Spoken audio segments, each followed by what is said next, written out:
When mankind ventured out into space, we never suspected what was to come. Our first inhabited planet was less than 30 light years away, far closer than we would have thought. The issue? Everyone was dead.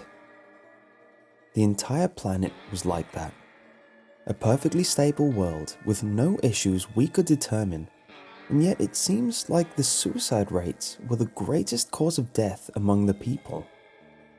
We don't know why, but they apparently had been doing this for some time. Years of study later showed that the reptile-like race had taken nearly 10 times as long as we did to reach the industrial age, and had not gotten very far beyond that. Time went on, and we soon discovered that this was not an isolated occurrence. Species after species had killed each other and themselves off for one reason or another. Some had died off so early, only a few stone monuments marked that they had ever been there. Some had established empires spanning nearly a dozen systems. But always, they were all dead, down to the last child. And so we travelled the stars, colonizing the lost homeworlds we found, along with others. We studied the creatures on many worlds, although none bore intelligent life. In time, we studied the technology of the more advanced dead races, gleaming a scientific secret or two we had missed. It was rather amusing to see the scientific community collectively slap their heads when they see the simple ideas and concepts they had missed. Once, and just once, we found a sentient race still alive. On a planet with 3/4 the gravity of Earth, a planet primarily dominated by jungles bore a race of insect-like scavengers. They were barely beyond the Stone Age, farming and agriculture still in its early days. We considered making contact, but in the end decided against it. They were a very violent race, and many would kill one another for the smallest detail. Suicide also seemed to be something they would resort to with little or no good reason. In fact, the entire race seemed insane. Long-term observations show that after hatching, the individual would slowly but surely go insane, to the point where none reached old age. In fact, the only reason this race had not yet gone extinct is a combination of high birth rates, short lifespans, and a child being able to defend itself hours after birth.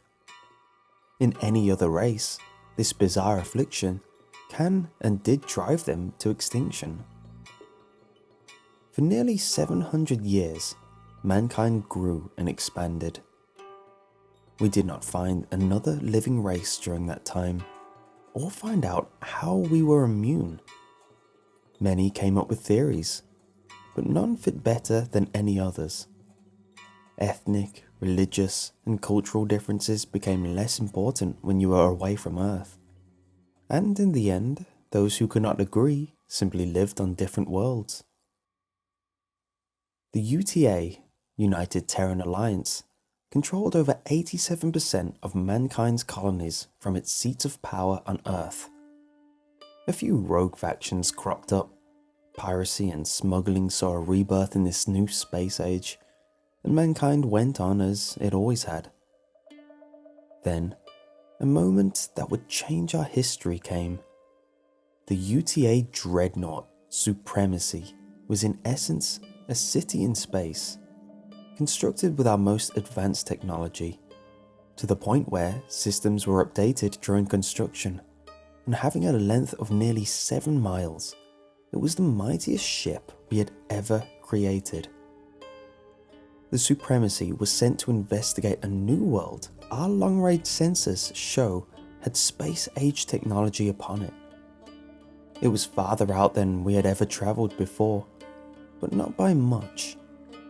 It was assumed that this would be just another dead world, that we might find some usable raw materials pre-harvested in the form of abandoned constructions in orbit.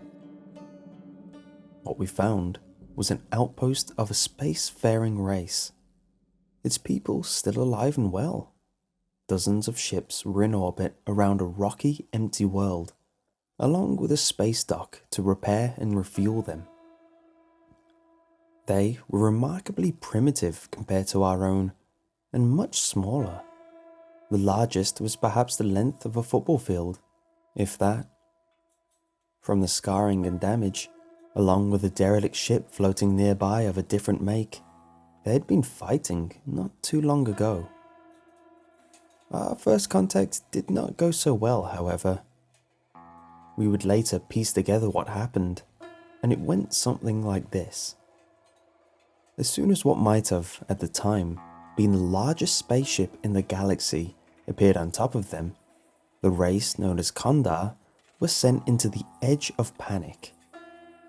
The commander tried to keep a disaster from occurring and ordered his ships not to open fire. Communications on both sides failed. We ourselves had long ago stopped carrying any equipment or training our crew for first encounters, and apparently the Kondar had not had any first encounters of their own in hundreds of years. It also didn't help that our subspace communications were just advanced enough that the garbled words the poor Kondar picked up on their outdated systems sounded horribly sinister and alien, even by the wide standards of the galaxy as it is now. One of the Kondar gunmen on the closest ship had a panic attack after hearing our garbled transmission. He fired upon the Supremacy, which in a placating gesture had lowered its shields. The shot was able to breach the hull in a single moment and cost the lives of 3 crewmen. The captain of the Supremacy ordered the shields raised and a warning shot fired. Unlucky for the Kondar, the concept of warning shots was alien to them, and they did not stop to ask why the single shot had missed. It was a short-range fight. The Supremacy blew away a single craft to secure its escape victor, a sad but necessary tactic. This only hurt our reputation further with what happened later. As we soon discovered, nearly 3% of the galaxy was part of what was known as the Veil of Madness.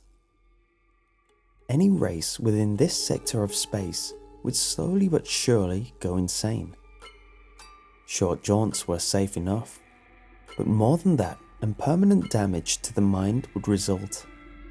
We had apparently been sitting in the galactic equivalent of the Bermuda Triangle and had finally breached its edge. When the Kondar realized that both our entrance and escape vectors led directly into the veil, a panic started. With surprising speed, news spread among their people and among others of what had happened. The story grew worse with each retelling, especially once it left official military reports. Tales of the titanic black ship that came from beyond the veil sent out signals in a horrid dark language, obliterated dozens of the Kondar's finest warships in seconds for no reason, and then vanished like a ghost, soon spread everywhere. Humanity had become the bogeymen of the universe. Raids from pirate groups further cemented our dark reputation, and in time, we came to work with the role. Every attempt to convince people that we wanted fair negotiations was seen as deception. Rather than fight a losing battle, we played the role given to us. Soon, we were seen as wicked, but not that unreasonable, and gained both fear and reputation throughout the galaxy. Few humans appeared in the view of aliens outside of deliberately frightening power armor, and human ambassadors used voice synthesizers to sound like that first, garbled communication had. Looking back, it's actually worked out in our favor. After years of contact, most alien races know almost nothing about humans other than exaggerated horror stories. They rarely bother us, and the ones that do never return home. The only bit of info we were more than happy to share with them was the reason we can live in the veil. Turns out, we are all a little crazy to start with. I think the fact that we're pulling the largest practical joke in the galaxy was already proof enough of that.